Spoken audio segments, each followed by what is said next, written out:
Okay, so we're starting up for Mission 3 on the Devil May Cry 3 commentated walkthrough made by yours truly. So, we're starting here with a story part, and the reason I went back to the mission select, as you saw, is actually because this story part, it's technically connected to the last stage, but you have to hit next at the results screen to see it. So, you know, we're gonna see, we're seeing a bit of Arkham here, you know, blabbing his mouth off, and, you know, telling us a little bit of the history of Teminiguru, the tower that has erected itself in the center of the city. Now, you know, he's talking and not understanding that Virgil just doesn't really give a damn. He's mainly just looking for Dante and that amulet. Now, the thing is here, within this cutscene, we get to Virgil shows off with one slash. Doesn't sound much like showing off, but he is. They're the creators were trying to show off a little bit with this one. As you can see, Dante and Virgil, well, I don't know if you can see it yet, but Dante and Virgil, they're supposed to technically be twins.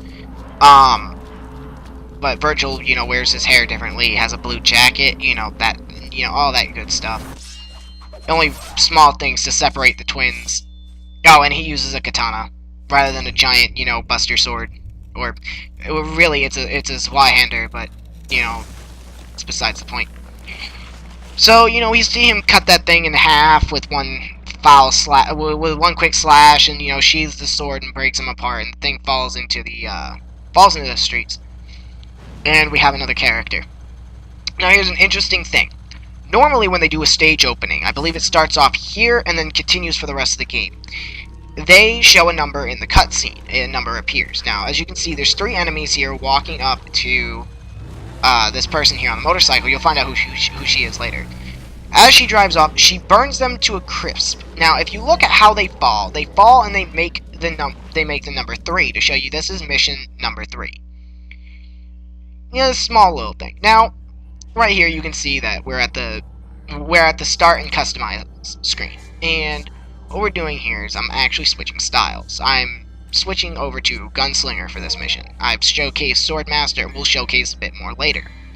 Now, as you can see with Gunslinger, I'm looking here between what each thing can do, because I just want to make sure that I know what these weapons can do. So, as you can see, I have all the guns in the game: Calian, Artemis, Spiral. Artemis and Spiral are actually easily missable, and I'll show you how to get them when we get to the points where they are. So I switched over to Gunslinger, and I decided to equip different weapons. Keeping Ebony and Ivory, but I'm going to take off the shotgun, I'm going to put on Artemis. As for my Devil Arms, I'm switching out Agni and Rudra for Beowulf. Though I couldn't decide for a second between Navan or Beowulf, but I decided Beowulf would be a little bit better. Now, as you can see, I'm going to the items menu. I've found there's nothing I want to buy, and I want to kind of save my red orbs. And I decide to start the mission. Now, I'm not fond of Artemis personally, or Spiral for that matter, but I am going to showcase them as a way to show all the weapons in the game. Me personally, there's a couple weapons in the game. I don't mind them. Actually, Navan, Spiral, Artemis, and Calian. I don't mind them. But they're not my go-tos, I guess you could say. Like, Ebony and Ivory and Rebellion, they are my go-to weapons. So is Agni and Rudra and Beowulf. Okay, now, as you can see, I'm using Rebellion here just to cut down these guys. These guys can be much of a pain if you leave them be and they, you know, and let them just, you know, shoot at you. Now, what I was doing there with the spinning in the air is actually a Gunslinger technique with Ebony and Ivory here. I can't remember the name for it, but it spins. You spin through the air and you let loose a hail of bullets. And as you can see, the purple shots there are coming from Artemis. And Artemis and Beowulf are always on your person, even if they're not equipped. I don't know why, but they are. Artemis is also supposed to be a throwback to the Mega Buster from Mega Man, which is another Capcom game, as you guys know. And the reason being is because when he fires it, he holds it like Mega Man held his arm back in the old cartoon. You know, one hand on the arm and the other one, and as the arm fired. So it's a bit of a show throwback, and actually Beowulf has a move that is similar to a Shoryuken. Mainly Ken's Shinryuken, actually, the ending part of it, where he uppercuts you with flame. So it's kind of, you know, they just want to put a couple Easter eggs in there. Now as you can see, I'm running around looking for, you know, just kind of looking around, making sure I didn't miss anything, and, you know, it doesn't seem like there would be anything here, and there really isn't. I remembered that after doing this, but you see there's specific points where it looks like there's nothing there, but if you do like if you do a jump in certain areas, or you get to a specific area, a whole secret cache of red orbs will actually appear. Now, as you can see here, I switch over back to Rebellion, and I'm cutting down all the things here. The reason being is because the first boss is actually in this level, the first real boss, not that thing that we fought in Mission 2. Now, what I'm doing here is I'm getting all these red orbs because I'm going to do a little bit of an upgrading at right before the boss chamber. And how I'm going to do that is because they have a statue with an hourglass, and with those statues you can upgrade your equipment, switch your styles, you know, buy items. Alright, now I should tell you this. The blue doors like that require you to do something, to activate a lever or solve a puzzle before they'll open. The red ones require all the enemies to die, meaning in boss rooms, shit like in boss rooms or enclosed rooms with a lot of people, they will you know, they will appear, and they will not let you leave until you destroy all the enemies or do whatever it takes to open them. Now, I should also mention this: do not get close to the doors. Getting close to the doors will summon a hand, because those are actually demons, and the hand will. The hand will actually grab you and deal damage, and you don't want that when you're in the middle of a fight, especially on the higher up difficulties. Like on easy mode and on normal, it's not so big of an issue. But on higher ups like Dante Must Die mode or hard mode or very hard, you know, it tends to be an issue there. Now I'm going to showcase another move here in a second, I believe. I think it's either here or later on. But I'm going to showcase the body surfing. Yes, he can actually, when an enemy is downed, no matter what his style is, he can actually jump on top of the enemy. And when you jump on top of the enemy, he will use him like a skateboard. And if you hit the fire button, you will actually spin in circles while surfing on him and fire bullets at everybody. So it doesn't matter the style that you're using, you can do it no matter what, which is something I actually like. It's not a move that I use often, but if I have a chance to use it just to, you know, mess around, then I will, because yeah. Now, you'll be able to see soon enough that I really haven't played in as I said in the first video, I haven't played in a bit. So, you know, I'm having a bit of a hard time remembering how I used Beowulf, because Beowulf isn't really a weapon that I use often. Beowulf, I guess you could say, is my boss slayer when I'm fighting a really powerful boss. And there's the Shinryuken reference right there. Now, anyway, as I was saying, now what I mean by that is there are some bosses in the game that are melee fighters or they're ridiculous, and I don't want to deal with them. And Beowulf by far is one of the strongest weapons in the game for basic hit power, but it's slow, and it also makes up for its slowness by being able to charge its hits. So you can, you know, press the attack button and hold it down, and what you'll do is you will charge a punch, and you can charge it for oh so long, and then you'll finally let it loose, and it'll do more damage. But I wouldn't suggest it, to be honest. Really, my suggestion for that weapon is basically one hit, a pause, and then another hit, which will do the rapid kick. And if you rapid tap the button, you can do that little punch combo you saw that ended in the blinding white light punch. And that attack is actually very good for combo potential. And if you get 3 or 4 people in it at once, which it seems like it's difficult to do, but it really isn't. If you can manage to pull 3 or 4 enemies in it, it's broken. Now, here you can see I destroyed the wall, and there's nothing in here except for a red orb up there. What used to be in here is a red crystal, and you beat the crap out the crystal, and you will get red orbs.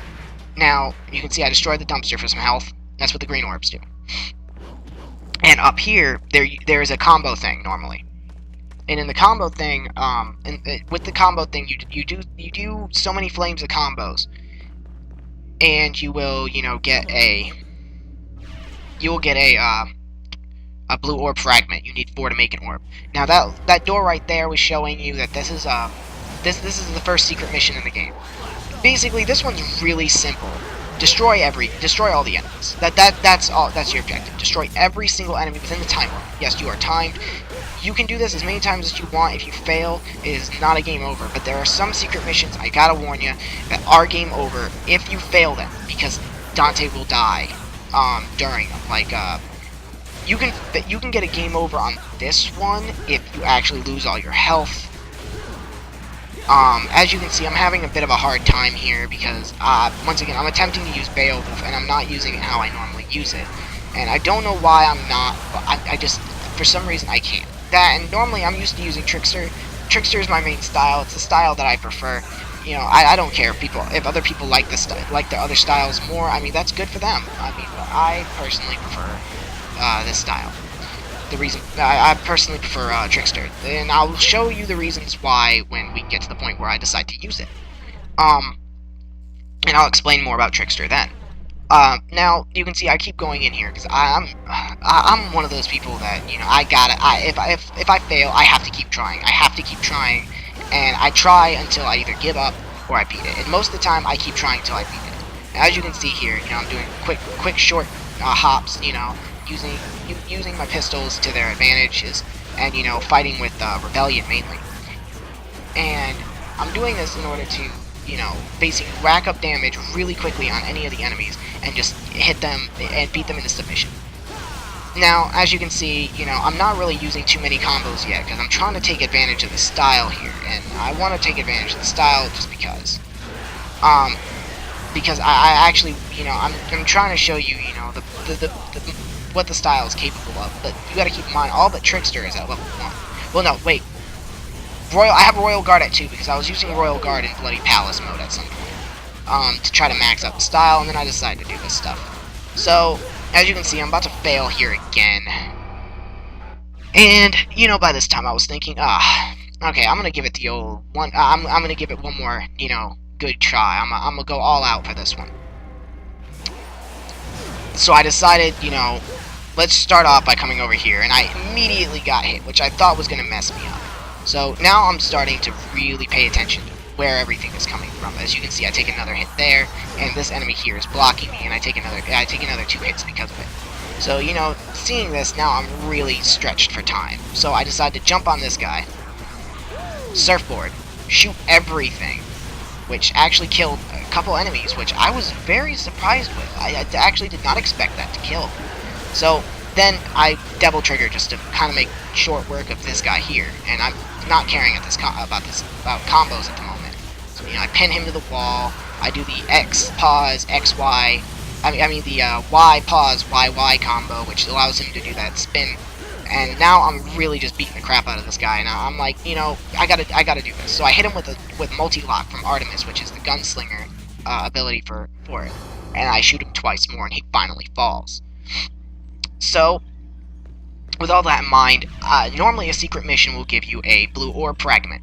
So you can get 2 right here in the first mission. But as I said, I've already done this mission, so I've already got the fragment and everything. So I'm not gonna get it again. So they just give me red orbs this time for completing it. This is also a good chance to farm red orbs if you want to. I personally have the patience, but don't feel like it, so I don't.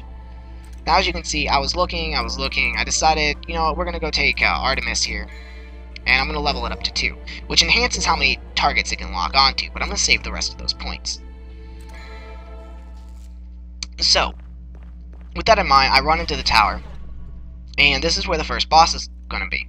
Obviously, by the fact that it's an Ice Guardian, we're going to fight, somebody who's using ice. So if you have Agni and Rudra on another playthrough, and, you want to fight, Agni and Rudra are good for melee, as Agni is fire, and fire, breaks ice, but if you're just starting the game, you've got, the shotgun now. Ebony and Ivory and Rebellion. So, you know, yeah, you won't have that advantage, but you will have the advantage of when you obtain Cerberus and go fight Agni and Rudra, you can actually eliminate Agni first. You should eliminate Rudra first, because Rudra's wind, and then Cerberus will make short work of Agni, as Cerberus is a weapon. Now, I'm gonna say this now. Every time Dante does something cocky, does something awesome, music will play, and you'll see what I mean here in a minute. When that girl shows back up. But I'm gonna showcase to you. It's not a super awesome strategy to watch, but I'm gonna show you an easy strategy to beat Cerberus if you're not wanting to really get up close and take him out. And it's really good when you're utilizing the Gunslinger, because you have the ability to charge up your shots. So, what it is, basically, we're going to sit in the back. We're going to move side to side, and we're going to use Ebony and Ivory. As you can see here, I'm shooting him. In order to do damage, you have to break the ice off of whatever target you're shooting. As you can see, I use multi-lock here a couple times with Artemis, and I'm, moving, but I forgot that I cannot dodge on this class, or I can't dodge with the action button. So now I'm starting to dodge with the jump button. This is why you move side to side. And as you can see, I'm holding down the X button, which is your fire button, on the 360 controller. As you can see, I was holding it down and I was firing red shots. Those are the charge shots. The longer you hold the button, the more charge shots you fire. I'm doing it with short charges so I can fire in short bursts, so I can pack on damage as quick as possible without losing my charge to the fact that I'm trying to avoid a hit. As you can see, I'm also attempting to avoid those ice chunks that he's firing at me, as those can freeze and they can rack on quite a bit of damage. And as you can see, now he's starting to get ticked and he can actually put the ice back on him. When he gets red, he's starting to get very furious with you because you're not, you're packing on a lot of damage really quickly. So, with that in mind, what you gotta do is keep staying on your toes. Every now and then sometimes he will attempt to charge you, and if he attempts to charge you, stay out of the way, but then jump in while he's getting pulled back from his chains. And you can start doing some combos off him. Like right here, that's the stance he takes when he goes to charge, so just quickly move out the way, and then beat the crap out of him as quickly as possible. As you can see, now I'm actually about to start engaging in melee combat. You want to stay off the ground as much as possible, which is where Swordmaster would come in handy. And the reason being is because of how wide, those wide arcs from his slashes.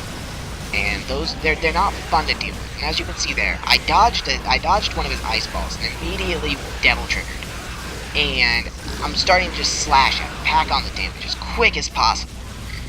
And now I'm back to shooting him. My devil trigger ran out, and I really don't want to mess with a dog that can actually on hard mode. He has the ability to. I wouldn't say insta-kill, but if you're where I am on health right now, he could insta-kill you if you're not careful. And it's not like one-hit kill. When I say insta-kill, sometimes I'm not talking about that. Sometimes I'm talking about, freezing and then beating the living pulp out of you until you stop moving. So as you can see, I got frozen, and I'm trying not to get caught again. But I can't make it in time to do some melee combat to kill him. And the reason I'm using Ebony and Ivory so much right now is because Ebony and Ivory, with Gunslinger, you don't have to work so much to fire rapid fire. So because of this, I can pack on the Devil Trigger gauge really quickly. I can get it back. So there we go. And I Devil Triggered, saved myself a little bit of health with the regeneration, and I finally beat him by putting a couple bullets in his head. So, Dante goes back to talking crap, and we have obtained a new weapon. Now the chains that are holding him are also the chains that keep this weapon together, as you are going to see the weapon it turns into. It's kind of odd for a weapon, but it works fairly well, surprisingly. I can actually use this weapon pretty good, though it isn't one of my favorites because I don't like the flow of it. That's me, though. And if you can use these weapons and you love these weapons more than anything else, please do not, don't think I'm attacking the weapon or don't think I dislike the weapon. I love all the weapons in the game, but there are just a lot of weapons that I won't use because I just don't like the feel of them. So as you can see now, he's showing off with the weapon. He'll show off with every weapon that he gets, every new weapon. So, so you'll be seeing a lot of that. Now, we have you get to go, you get to run, you get to grab your orbs. And just as you get here, another cutscene triggers. So, that woman appears again. Dante, without even looking back, is gonna, oh well, he does look back, but he does a quick flip, real awesome like. and lands. What's the hurry? Can't you get an invitation? So in the next video, I think I'm actually going to showcase the Royal Guard style, and really I don't want to. Actually, no. I'm trying to think here. Yeah, actually, Royal Guard style would be good for the next mission. So I'm gonna show off the Royal Guard style just a little bit, and after that, Trickster is gonna be the last one I show off. And there's a reason for it. I get pretty nasty with Trickster because of the way the flow is. The fact that you can dodge, and you can actually dodge really quickly. You can get around people really easy and really mash them to pieces. So she's gonna leave and go through the hole in the ceiling now that Dante has created, and we're gonna move on as this is the end of the mission. This just keeps getting better So, and better. with all that said and done, Dante's definitely looking forward to this reunion here with Virgil now. And as you can see, the picture changed as we finished the level with Gunslingers, with the Gunslinger style. I got a B in time, I got an S in orbs, I got a B in style points because I messed up because I'm not used to using the style, D in damage, and an S in items used. And I got an overall bonus of D, a 2,000 rank bonus, and 3,000 for the boss. Obviously, S rank gives more bonus. So as you can see, I'm going to save here. And I believe there's another cutscene. So what I think I'm going to do here, or what I did here was I hit the next button in order to make sure that there wasn't a cutscene, or if there was a cutscene, you guys saw it. And I do believe there is a cutscene. It's not a really long one, but it's a short one. So as you can see, it's nighttime now. The day's over. Yet Looks like we have. we're still gonna, continue in, as it seems that devils or half devils don't need that much sleep. Why? I don't know. Hell, I've never even seen them eat, other than Dante eating in the beginning cutscene. But I mean, people just stepped on his pepperoni pizza, and I'd be kind of ticked off too. I mean, you don't step on a man's pizza. That's signing a death warrant and giving it to him to be the executioner. But anyway. As you can see, Arkham's walking off.